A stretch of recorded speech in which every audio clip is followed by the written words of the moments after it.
रोवेली कौशिला रानी राम बने गईल। रोवेली कौशिला रानी राम बने गईल। राम बने गईल भगवान बने गईल। राम बने गईल भगवान बने गईल। घरवा जेमे राम सोने के थाली।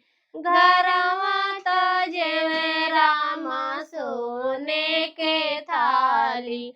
से कैसे बनावा में भौरी लगई है। ऊ कैसे बनावा में भौरी लगई है। रोवेली कौशिला रानी राम बने गईल। रोवेली कौशिला रानी राम बने गईल। राम बने गईल लक्ष्मण बने गईल। राम बने गईल लक्ष्मण बने गईल।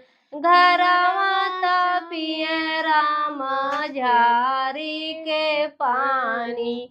घरवा पिए राम झारी के पानी।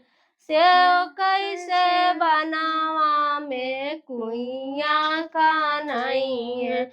वो कैसे बनावा में कुइया का नहीं है। रोवेली कौशिला रानी राम बने गईल।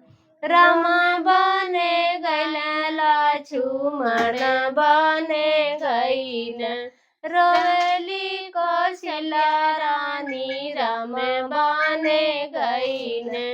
घरवा पूछे राम लवंगा इलायची।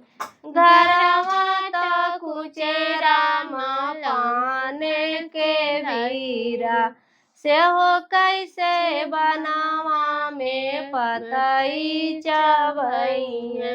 ऊ कैसे बनावा में पतई चबई है। रोवेली कौशिला रानी राम बने गईल।